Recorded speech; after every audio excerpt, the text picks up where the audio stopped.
News Tirumala Venkanna దర్శనంపై గేమర్లు design చేసిన యాప్పై ఇప్పటికే టీటీడీకి ఫిర్యాదులు అందుతున్నాయి. యాప్ను డిజైన్ చేసి భక్తులను రోబ్లాక్స్ కంపెనీ మోసం చేస్తుందని ఆరోపిస్తున్నారు జనసేన నేత కిరణ్ రాయల్. ఈ విషయంపై ఇప్పటికే టీటీడీ చైర్మన్ బీఆర్ నాయుడుకు ఫిర్యాదు చేశారు. దీంతో వెంటనే చర్యలు తీసుకోవాలంటూ విజిలెన్స్ అధికారులకు ఆదేశాలు జారీ చేశారు.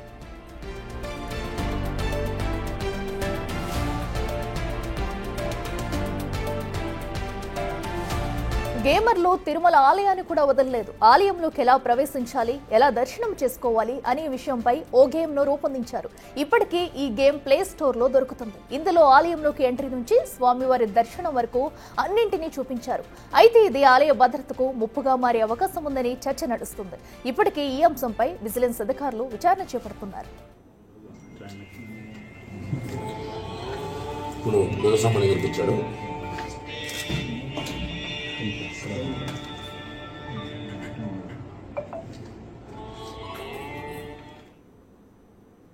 రెడ్డికి ఇదే అంశానికి సంబంధించి మరింత సమాచారం మా ప్రతినిధి దామోదర్ లైవ్ లో అందిస్తారు. దామోదర్, చెప్పండి. ఇప్పటికే ఆలయ దర్శనానికి సంబంధించి కూడా ఒక వీడియో అనేది రోబ్లెక్స్ సంస్థ నుంచి వచ్చినట్టుగా కూడా అటు జనసేన నేత కిరణ్ రాయల్ కూడా స్పందించడం జరిగింది.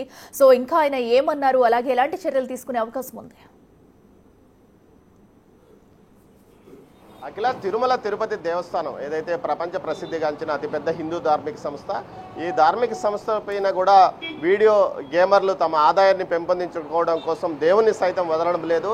తాజాగా ఏదైతే ఒక వారం రోజుల నుంచి యూట్యూబ్లో కానీ అదేవిధంగా ప్లే స్టోర్స్లో కానీ రోబెక్స్ పేరుతో ఒక తిరుమల ఆలయానికి అలిపిరి నుంచి తిరుమలకి ఎలా చేరుకోవాలి, తిరుమలలో నుంచి ఆలయంలోకి ఎలా ప్రవేశించాలి, ఆలయంలో స్వామివారిని ఎలా దర్శనం చేసుకోవాలి, తిరిగి లడ్డూలు ఏ విధంగా కొనుగోలు చేయాలి, తిరిగి స్వామివారి నుంచి ఏదైతే తిరుమల నుంచి కిందికి ఏ విధంగా రావాలా అన్న విషయాన్ని ఒక గేమ్ ద్వారా చూపించారు. ఇది ఆలయ భద్రతకు కానీ అటు తిరుమల భద్రతకు కానీ ప్రమాదకరంగా వాటిల్లే అవకాశం ఉంది.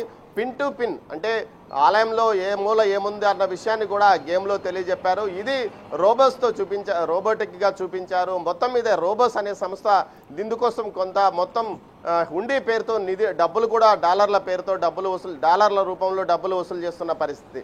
తెలుగు ఏదైతే ఇంగ్లీష్ తమిళంలో పాటు అనేక భాషల్లో దీన్ని రూపొందించారు. ఈ విషయాన్ని ఏదైతే జనసేన నాయకుడు కిరణ్ రాయల్ ఈరోజు టీటీడీ చైర్మన్కి ఈ విషయం మీద ఫిర్యాదు చేశాడు. ఇప్పటికే దీని మీద ఒక ఏదైతే దర్యాప్తు కొనసాగిస్తున్న టీటీడీ విజిలెన్స్ ఈ అధికారికంగా అటు టీటీడీ చైర్మన్ ద్వారా వచ్చిన ఆదేశాల మేరకు విచారణ కొనసాగిస్తామని చెప్తున్నారు. మొత్తం మీద అయితే ఇలాంటిది మొట్టమొదటిసారిగా ఈ విధంగా తయారైందని చెప్పవచ్చు. గతంలో ఇదొక్కటే కాకుండా అనేక దేవాలయాలు దేశంలో ఉన్న ప్రముఖ దేవాలయాలన్నింటినీ ఈ విధంగా వీడియో గేమ్స్లో చొప్పించడం ద్వారా వారు ఏదైతే ఆ రోబోటిక్స్ అనే ఈ గేమింగ్ సంస్థ ఆదాయాన్ని పొందుతుందని కూడా తెలుస్తుంది. మొత్తం మీద దీనిపై క్రిమినల్ చర్యలు తీసుకోవాలి. వెంటనే ఏదైతే ఏదైతే ప్లే స్టోర్లో ఉన్న ఈ గేమ్ను డిలీట్ చేయించాలి. అదేవిధంగా ఆ సంస్థ పైన కూడా చర్యలు తీసుకోవాలంటూ కూడా కిరణ్ రాయల్ డిమాండ్ చేశారు. దీనిపైన కూడా టీటీడీ సీరియస్గానే తీసుకుంది. సివిఎండ్ఎస్ఓకి ఆయన వెంటనే ఏదైతే టీటీడీ చైర్మన్ రాజగోపాల్ నాయుడు ఆదేశాలు జారీ చేశాడు. వెంటనే సంబంధిత నిందితులను పైన చర్యలు తీసుకోవాలి. దీనికి సంబంధించి పోలీసుల ద్వారా క్రిమినల్ చర్యలకు కూడా ఆదేశాలు జారీ చేయాలంటూ కూడా ఆయన అటు సివిఎండ్ఎస్ఓను ఆదేశించాడు. మొత్తం మీద ఇది పెద్ద సంచలనంగా మారిందని చెప్పవచ్చు. ఏదైతే స్వామివారి ఆలయంలోని ఏదైతే పలుమార్లు ఆలయానికి వచ్చిన భక్తులు ఈ విధంగా ఆలయాన్ని లోపల వీడియో గేమింగ్ ద్వారా చిత్రీకరణ ఏదైతే ఒక ప్లాన్ తయారు చేసుకోవడం, లోపలికి ఎలా వెళ్ళడము, బయటికి ఎలా రావడం, అదేవిధంగా ఎక్కడెక్కడ ఏముంది అన్న విషయాల్ని కూడా పూర్తి స్థాయిలో ఇటు గేమింగ్ ద్వారా చూపించడం భవిష్యత్తులో ఉగ్రవాదుల యొక్క ముప్పు వాటిల్లో ఉన్న ఈ ఆలయానికి ప్రమాదకరంగా మారే అవకాశం ఉందని కూడా భక్తులు ఆందోళన వ్యక్తం చేస్తున్నారు. మొత్తం మీద ఇక దేవుని పవిత్రతను దెబ్బతీసే విధంగా వ్యవహరించిన ఈ గేమింగ్ సంస్థపై చర్యలు తీసుకోవాలని ఇటు కిరణ్ రాయల్తో పాటు అటు భక్తులు కూడా డిమాండ్ చేస్తున్నారు. ఏదైతే చైర్మన్ గానీ ఈ విషయాన్ని సీరియస్ గానే తీసుకొని రోబ్లాక్స్ సంస్థ ద్వారా కూడా ఈ వీడియో వచ్చినట్టయితే తెలుస్తుంది. అయితే ఇప్పటి వరకు అటు టీటీడీ అధికారులు కానీ విజిలెన్స్ అధికారులు కానీ ఆ సంస్థను ఏమన్నా ఇప్పటి వరకు ప్రశ్నించారా?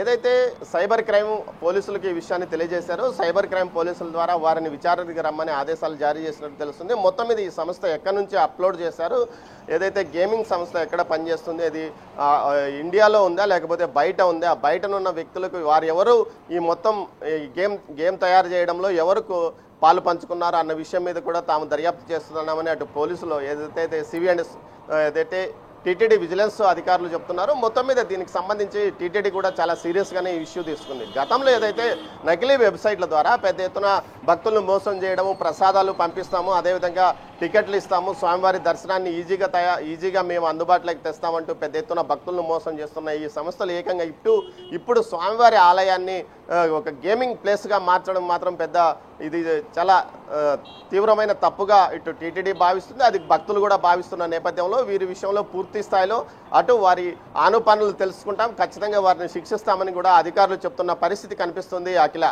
అయితే దామోదర్, గత వారం ముందు నుంచి కూడా ఈ వీడియో అయితే అటు ఆన్లైన్లో అందుబాటులోకి వచ్చినట్టయితే సమాచారం అందుతుంది. మరి దీని పట్ల ఇప్పటి వరకు అయితే ముందుగా దీన్ని ఎవరు గుర్తించారు? ఎందుకంటే ఏదైనా టీటీడీ గురించి చిన్న విషయం అటు ఆన్లైన్లో వచ్చినా కూడా వెంటనే తెలిసే అవకాశం ఉంది. అయితే ఇన్ని రోజులు కూడా ఎందుకు ఆలస్యమైంది అనుకోవచ్చు? అఖిల, యూట్యూబ్లో 3 రోజుల క్రితం ఈ వీడియో అప్లోడ్ అయింది. దీనికి సంబంధించి వెంటనే టీటీడీ ఏదైతే విజిలెన్స్ అధికారుల దృష్టికి వెళ్లడంతో వారు ఈ విషయాన్ని ఉన్నతాధికారుల దృష్టికి తీసుకెళ్లారు. దీనిపైన ఎలాంటి చర్యలు తీసుకోవాలని అన్న అంశం మీద కూడా అధికారులతో చర్చించారు. ఈ దిశగానే దర్యాప్తు కొనసాగుతున్న దశలో ఈ రోజు ఏదైతే జనసేన పార్టీ తిరుపతి ఇన్ఛార్జ్ కిరణ్ రాయల్ ఈ విషయాన్ని ఏకంగా టీటీడీ అధికారుల దృష్టికి తీసుకొచ్చాడో, ఇప్పటికే ఈ విషయం మీద తాము దర్యాప్తు కొనసాగిస్తున్నామంటే అధికారులు చెప్తున్న నేపథ్యంలో ఒక్కసారిగా ఇటు కిరణ్ రాయల్ ఈ విషయాన్ని బయటకు తీసుకురావడంతో అది చర్చనీయాంశంగా మారింది. మొత్తం మీద అయితే వారం రోజుల క్రితం అప్లోడ్ అయిన ఈ విషయాన్ని 3 రోజుల క్రితం అయితే యూట్యూబ్లో కొంతమంది చూసి ఈ విషయాన్ని టీటీడీ విజిలెన్స్ వారికి, టీటీడీ అధికారులకు తెలియజెప్పడంతో వారు ఈ విషయాన్ని ఏదైతే దర్యాప్తుకు ఆదేశించారు. అయితే బయటికి ఈ విషయం రాకుండా దర్యాప్తు కొనసాగుతున్న నేపథ్యంలో ఏదైతే కిరణ్ రాయల్ ఈ విషయాన్ని బహిర్గతం చేయడంతో ఇప్పుడు ఇది మరింత చర్చనీయాంశంగా మారింది. అఖిల, రైట్ దామోదర్, థ్యాంక్ యూ.